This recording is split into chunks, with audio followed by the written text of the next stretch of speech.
The following podcast is sponsored by Structure Tech. And I don't think one is necessarily better than the other. They're just very, very different. And there's pros and cons to each. And one thing about new houses, though, is that, like Ruben said, old houses are a lot more durable. A lot of that has to do with building materials and the way that we build houses nowadays. But new houses are a lot more fragile.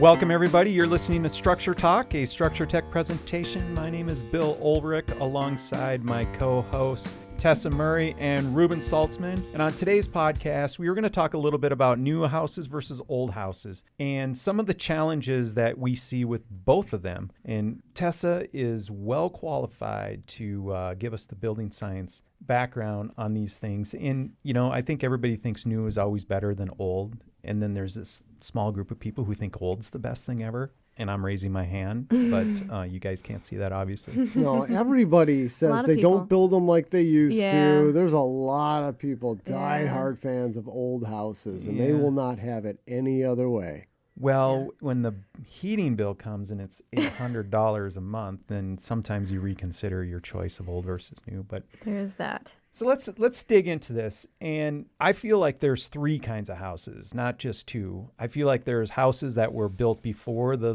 mid to late 70s. And then there was this experimental age that included the 80s and the 90s when wood became made of chips and fibers and things of that nature. And then we went through some challenges there. And then we have our new concepts and how we use new building products that are still made of chips and pieces of wood. But at least now we know how to build these structures. So anyway, that's background for my mind, what I see as the world of building. How do you see it, Ruben? I don't like to say one is better than the other. I just like to say that they're different. Old houses, without a doubt, they're way more durable and they're way less energy efficient. I mean, that's really the biggest difference I can think of.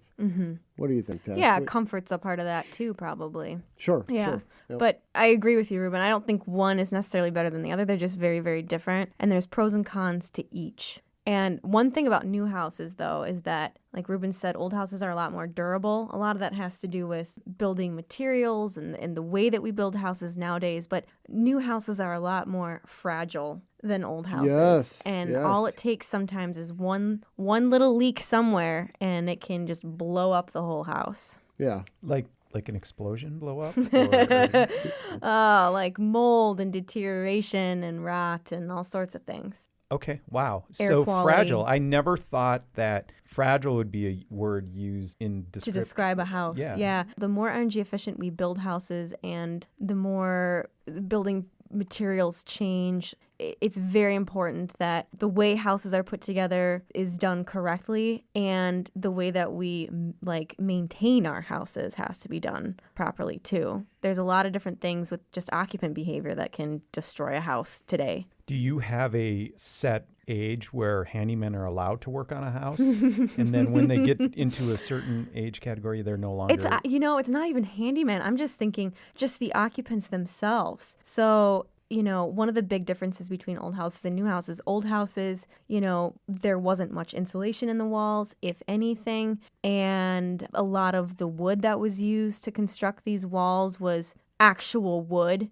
pieces of lumber. Right? Yeah, a slice out of a tree. And a lot of those trees were old, and so the wood was more durable, old growth lumber. So when an old house, if there was, let's say there was dig into that, Tessa. Old growth lumber. How is lumber, that more durable than today's lumber? There's a lot more heartwood, right, Ruben? Yeah. So older trees have more heartwood in them, and heartwood is more... It's naturally decay resistant, bug resistant, pest resistant, all these things. Whereas trees today, a lot of trees we use for construction products and other things, furniture, they're grown on tree farms. And so they're grown as quickly as possible. And they don't have as much heartwood. And so they rot and decay much faster. So you guys both had a twinkle in your eye when Tessa said heartwood. So where is that in the tree? I imagine it's in the center, but tell me why it's so much better. No, that's exactly it. It's in the center.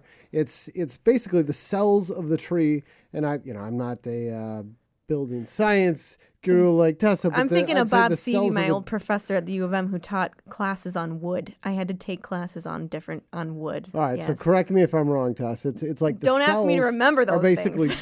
filled. They don't have openings. They're not going to take on water, which is what makes them decay resistant. They take all the nutrients for a tree up and down. They're closed off. They can't take anything else. Now the stuff on the outside of a tree, the sapwood, that is much more open, and that will accept a lot of water, and that's where it rots much more quickly. And if you're going to have that exposed to the elements, you have to have all that wood painted. It's got to be painted. Protected. If you got a board, you got to paint all 6 sides of that board. Top, bottom, left, right, and the ends. You got to seal it off. And if you don't, water's going to find its way in there, and it's going to rot it out in fairly short order. And when I say short order, I'm talking like, 10, 20 years. Okay, Or so even less. I got on a tangent, though. I'm sorry, Bill. Go ahead. well, is there capillary action occurring inside of heartwood like would occur? Like we always talk, there's capillary action. It can be sucked up into any wood. So is Yeah. heartwood immune from capillary action? No. Okay. Water can still wick up. How far?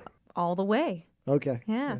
Because, water can wick up a tree from the roots to the top, right? So, but anyways, we got on a tangent, but the difference between old house and new house. So these old houses, the walls were, a lot of times they were empty, very little insulation, if any, built with this old durable wood. So let's say you had a small leak around a window, which Joe Steerick calls windows water injection. What is it? Water injection systems, basically. So you put a hole in the wall, you put a window in. If there's a small leak around that, well, you've got a lot of heat that can move through that wall system because you've got air leakage and all these things happening where you're going to have airflow in these empty wall cavities that can dry out, those wet areas. Whereas a new house today, you take a standard wall and it's full of insulation, because we're making our houses a lot more energy efficient, more comfortable, losing less heat. And houses today are a lot more airtight, too. They have to be a certain air tightness, at least in Minnesota, to meet the energy code. And so you have a house that has very little or no airflow through a wall cavity that's filled with insulation. And on top of that, we use vapor barriers, right? And in Minnesota, on a cold climate, we've got vapor barriers on the warm side of the wall, which is basically like plastic. So the other thing, too, is, we use like OSB and other wood composite products to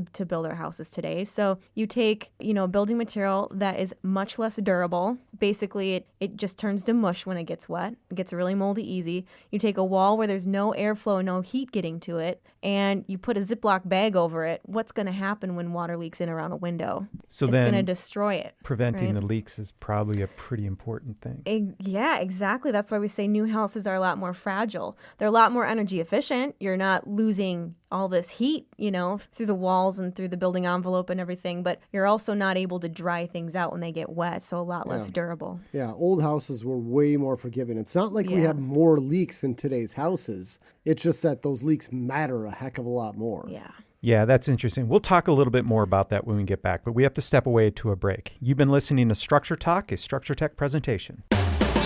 Hi, everybody. Ruben Saltzman here with the Structure Talk podcast. We talk a lot about education on our podcast because this is one of our core values here at Structure Tech. To prove how important this is to us, we actually teach free continuing education classes to real estate agents all over the Twin Cities. We've been doing this for years, and we have classes ranging from 1 to 4 hours in length. These classes are taught by both me and Tessa. And if you're interested in having us come out to teach at your office, all you need to do is visit our website, click on the Education tab, and you can see instructions on how to get us out to your office. And you can also see a calendar of upcoming events. If you're interested in having us come out, please visit our website at structuretech1.com.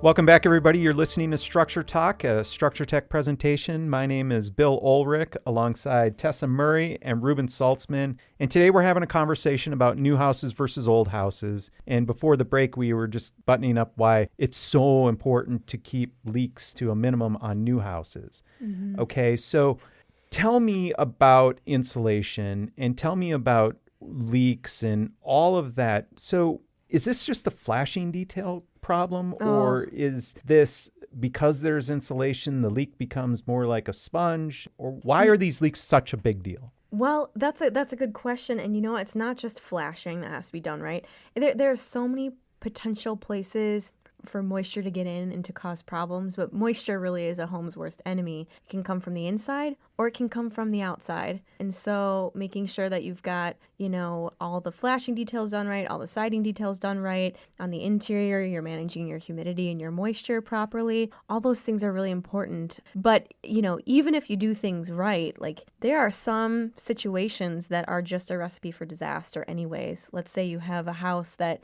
you could have like a brick or stone veneer type siding, which is like a reservoir cladding. It's like a giant sponge on the side of your house. Mm-hmm. That type of siding material will just hold moisture. So let's say it rains, right? That siding is saturated, holding on all that moisture. Then the sun comes out, beats down on that wall, heats up that wall.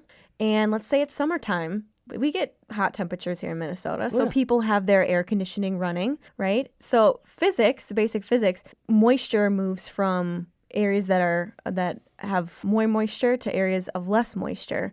And also heat moves from warm to cold. So what happens when you have sun? Wait. It rises, Tessa. It rises. And it falls, and it goes sideways. It goes in every direction. I'm sorry. I should have done Heat that. moves from areas that are warmer to areas that are colder, and warm air is less dense than colder air. So colder air sinks, and when that sinks, the warm air moves up. So you're thinking about stack effect where, in houses in the wintertime in Minnesota, it's going to be warmer upstairs and colder in the basement because that warm air is rising. But think about a wall system. If you've got the sun shining on a brick wall that's wet and that sun comes out, heats up that wall, and let's say it's cold inside because they're running their air conditioning, which way is the vapor drive now? Heat moves to cold, more to less. That moisture is going to want to dry inward, right? Mm-hmm. From that wall cavity. Now, what happens if you don't have a proper weather resistive barrier on the wall system, or you don't have a proper air gap for that moisture to dry behind that wall system? And let's say you've got some sort of wood composite product like buffalo board or particle board or OSB behind there. That stuff is really absorbent, and that moisture can go right through that wall assembly. And then what do we put on the inside of our walls? We put a vapor barrier. We put a vapor barrier. Let it go through. We put plastic. So it stops right there. So have you ever seen mold on the backside of a poly vapor barrier installation, like in a basement, like in a walkout basement? Oh, heck yeah. Oh, yeah. I swear, almost every basement that is unfinished, that has the fiberglass bats with the poly plastic over it, I will be able to find mold somewhere behind that plastic. Well, and Tess, I just wrote about that in my blog post. I saw that. The top 5 places to find mold. Yeah. And, I asked Vicky about it when we had her on the podcast, but I already had my list created. I was kind of asking Vicky to see how much overlapped with my list. And that was definitely one of them. Yes. Was walkout basements with the unfinished wall and the poly vapor barrier. And I just came right out and said, this is just plain stupid. The way we build houses. Prove me wrong. Yeah, I saw that. And you know what? It's not even just walkouts too, Ruben. You can have that vapor drive inward on a full basement, like a foundation too. Like when you've got, a concrete block wall that's in contact with wet soil, and let's say someone tries to finish off their basement and they do the fiberglass bats and the poly over that. There's a good portion of the year where that vapor drive is also moving inward, and you can get moisture trapped behind that plastic too. Please correct me if I'm wrong, but I always thought that subterranean vapor drive was always inward. That's a great question. It's not. It's variable. It can go both ways below grade. That's why it's so challenging to insulate properly foundations without having moisture problems. But I imagine for most subterranean, most below grade applications, there's a higher level of moisture content in that soil than actually in the house itself. Usually. I'm not an expert on that type of thing. So Pat Hellman at the University of Minnesota, he does a lot of research on foundations and moisture movement. We should have him on this podcast. But he works with another scientist, Louise Goldberg, and they've been doing years and years worth of research on hygrothermal, how moisture moves through foundations, basically. He has a great YouTube video. Yes. I believe it's through NDSU, North Dakota State University, or up north there. Cloquet is where their research facility is. I wonder if it's... We can look it up Yeah. and connect it over to this podcast. But it's a fascinating, it's 30 minutes of time, and you'll never see your basement the same way. So with that, If you want to have nightmares about your finished basement having potential moisture problems, watch that video. No nightmares.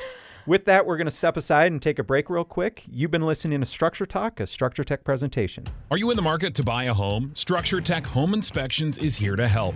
We've been inspecting the heck out of houses since 1987, and we'd love to help guide you through the process. Our home inspectors at Structure Tech are passionate about education, spending as much time as needed to deliver the most thorough inspection possible. With a 5-star rating on Google and over 1,000 reviews, we're the most highly rated home inspection company in Minnesota. We also offer a full line of related home inspection services, such as radon testing, sewer inspections, and chimney inspections. Whatever home inspection services you need, you can get it with a single phone call, and we'll deliver it with a smile. For pricing and availability, please visit us online at structuretech.com.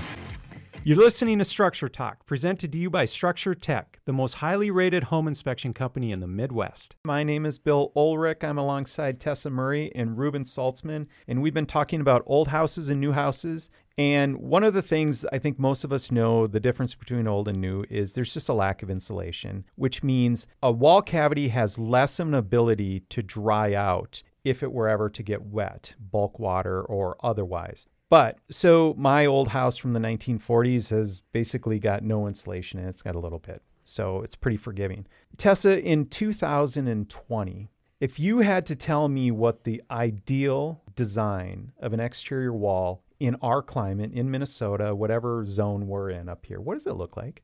So a perfect wall would have the insulation and would have the water resistive barrier on the exterior, and the structure would be inside the thermal boundary in a conditioned space. So it looks a little bit different, but you'd have your cladding, you'd have an airspace, you'd have your insulation, and then you'd also have your water resistive barrier, vapor barrier, right touching that insulation on the back side of it. Then you'd have your structure behind that. So I know all these terms, but I'm still having a hard time following. Just to kind of sum it up, the short version of what you're saying is put the insulation on the outside. Yes. Right? Yep. Protect your structure on the inside. Keep it in, right now, walls are susceptible to the temperature changes and humidity changes. But if you move that air barrier, vapor barrier, insulation to the exterior, now your structure is going to be 70 degrees and 40% relative humidity year round all the time. When you say your structure is going to be 70 degrees, you're talking about not just the inside of your home, but the entire wall assembly. Exactly. The drywall, the studs,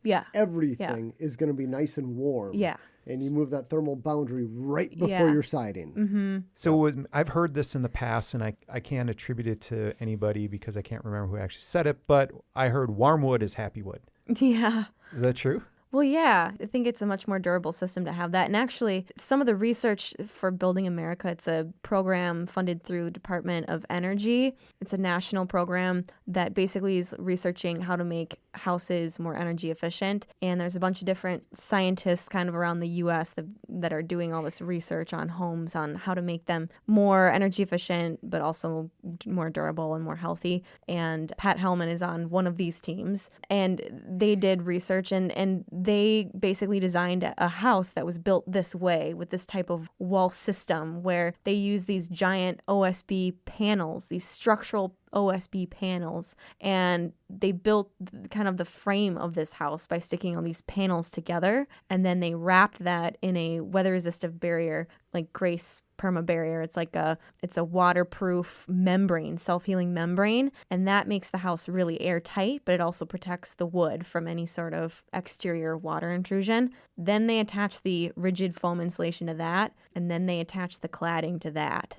Okay, so I'm trying to visualize this, just what you said. We have studs, we have sheathing. No studs. No studs. This house didn't use any studs. Okay, so that's where the structural panels came in. Yeah. No, we do not want to confuse SIPs It with wasn't a SIP. Yeah, it was it something. sounds like you're describing a SIP. I don't understand. But the it was a built-on-site panel. It's a structural panel that I can't remember the name of the company that manufactures them, but it doesn't come with any insulation or anything attached to it. It's just the OSB panel. Okay. Yep. All right. So they built the house with those panels first, wrapped it in a self-healing waterproof rubber membrane, and then attached the insulation to that. Okay. So different from a SIP, but So I imagine you just answered this question, but I'm going to ask it anyway in case other people have a tough time like I do visualizing. I imagine these houses that are built with sticks, they lose a bunch of the racking support or strength that would come with having that sheathing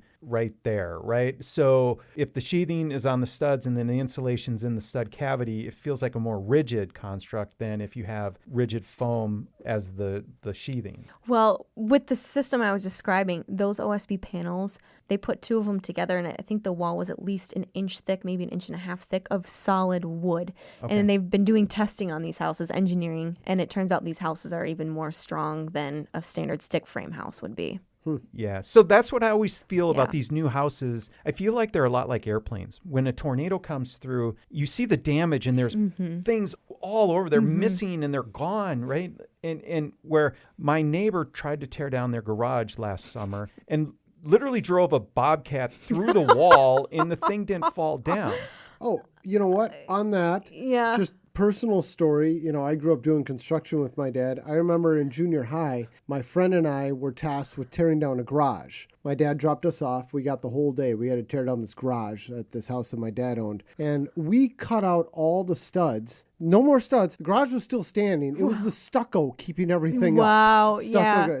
Structural stucco. Exactly. Yeah. Well, you know, the other thing I didn't mention too with this design of having your structure on the inside and moving that water barrier and insulation to the exterior, it also eliminates all of the heat loss you have through thermal bridging in a normal framed house where you've got a stud every 16 inches or 24 inches where you don't have any insulation in the wall at that point. So you lose heat through that wood framing. Wood framing takes up like 25% of the wall. So if you think you have an R20 wall, well, reduce that by 20% because of all the wood framing that's in there. Yeah, wood is a So, horrible insulator. Yeah. Well, and so now I'm thinking back to the limited amount of building construction experience that I have, and we would always put the headers in over these windows, and it felt like that was just a poor insulation Exactly. construct. Yeah. So what does a header look like in this panel house that you're referring to? It doesn't need a header because the panel itself is enough of it's the structure. So they Oh, cut of out course. holes in Sure. the panel.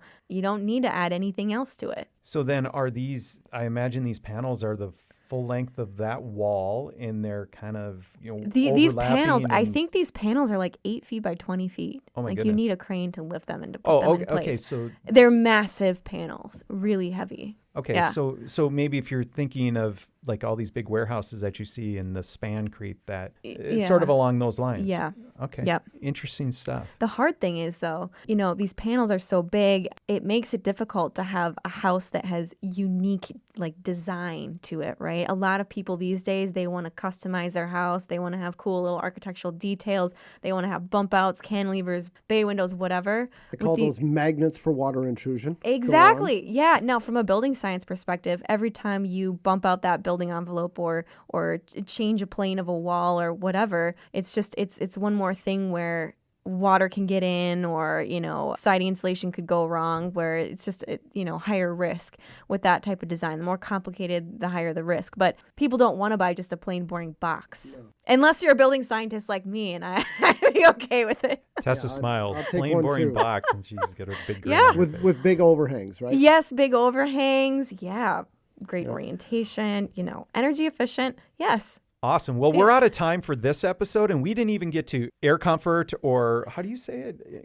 Indoor air quality and comfort. Comfort, yeah. Yes. We're going to run right into episode 2 on new versus old, and we're going to talk a little bit about just how the differences in these houses and how they feel. You've been listening to Structure Talk, a Structure Tech presentation. Thanks for listening.